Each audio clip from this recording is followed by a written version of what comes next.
think you should pay everybody. Is it the reason why you guys are not paying whatever that vendor is? What was it for?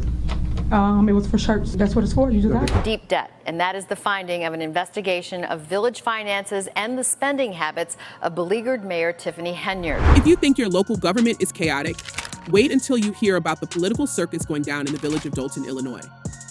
The town has been embroiled in a never-ending drama that feels like something straight out of reality TV, starring none other than Mayor Tiffany Henyard.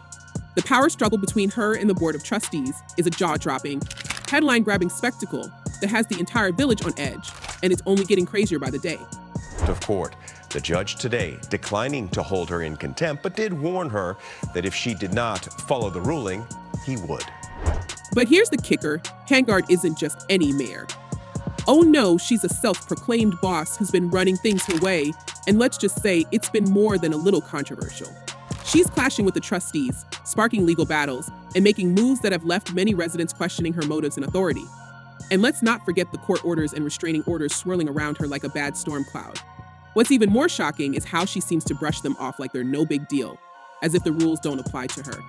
So let's dive into the latest chapter of this political saga that's keeping everyone in Dolton glued to their screens. But it saddens my heart that you are up here at this special meeting and not downstairs where we have big bingo. It all went down during a chaotic Penn Park district meeting that quickly spiraled out of control, just like so many of these public gatherings tend to do lately in Dolton.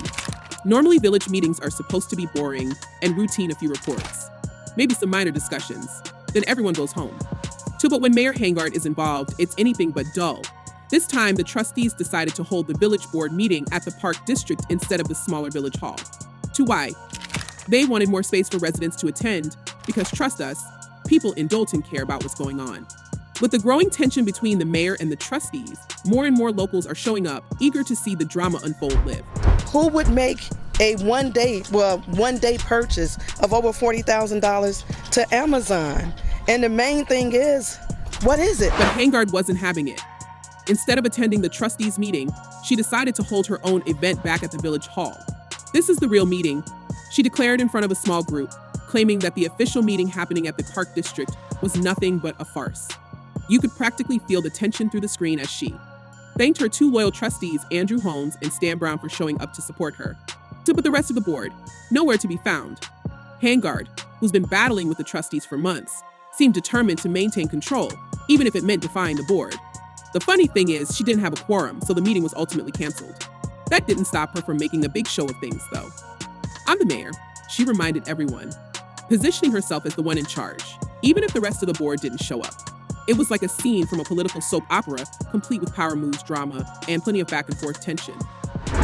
So that's one of the reasons I vote no when we go through our board packets. It's like, some of this stuff, it's like you don't know exactly what it's for, and then when you ask a question, there's no answer. Now let's talk about why this feud is such a big deal.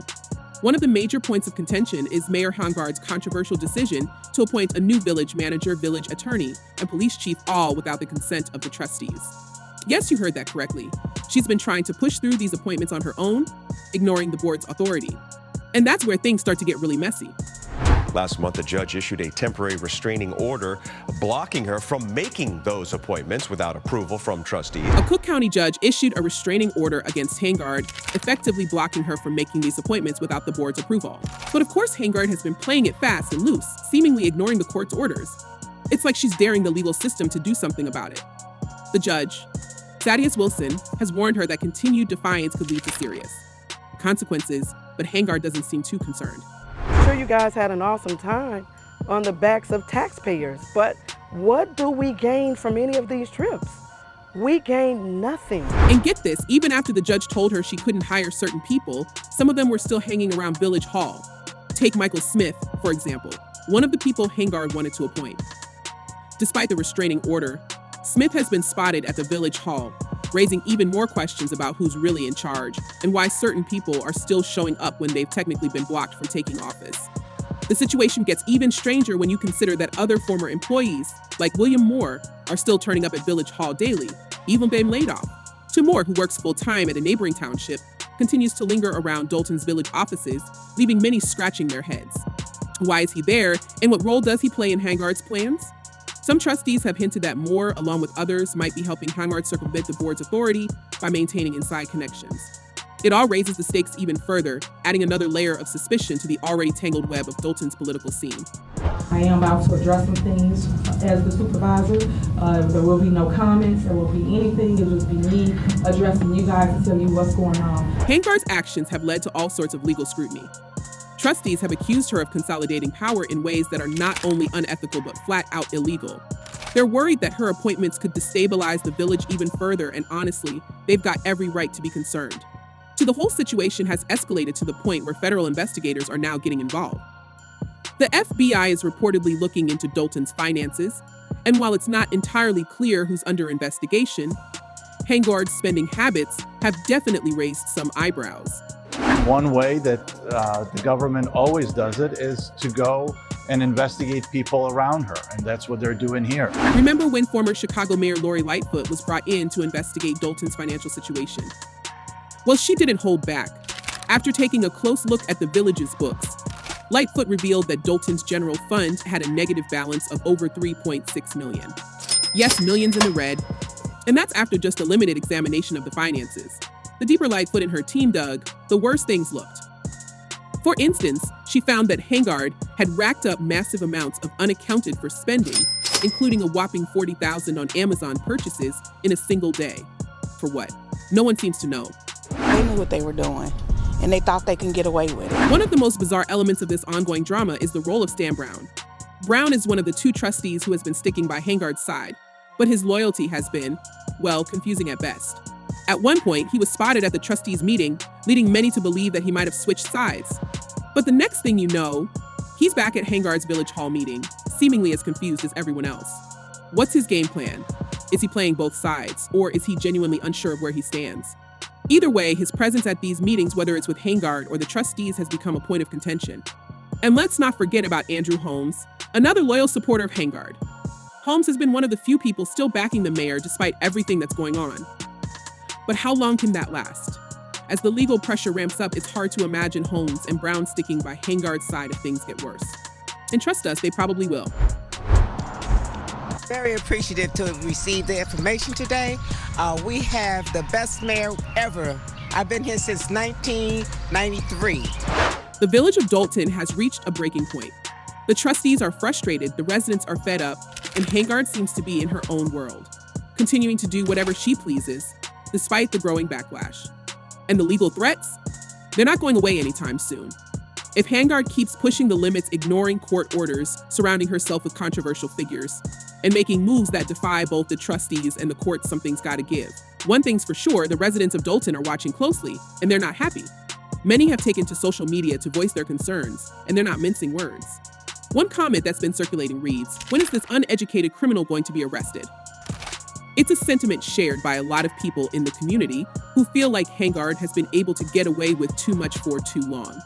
Another person pointed out, her goons will show up for work still. Law enforcement won't do anything to stop it either. She hasn't suffered any consequences for her actions. It's insanity. Of court, the judge today declining to hold her in contempt, but did warn her that if she did not follow the ruling, he would. And really, that's when it feels like insanity. Henyard's defiance of the court, the board, and even common sense has created a whirlwind of chaos in Dolton. And it doesn't seem like there's an end in sight. So even though the trustees are trying to restore some semblance of order, it's clear that Henyard has no intention of backing down. To the fact that laid-off employees are still showing up to work, and that some people, like William Moore, are still hanging around Village Hall despite being told not to, it's just the tip of the iceberg. There's a total breakdown in governance, and no one seems to know how to fix it. Henyard's actions have sparked a debate in Dolton about whether or not she's fit to lead. How many residents feel like she's out of control, ignoring both the rules and the will of the people?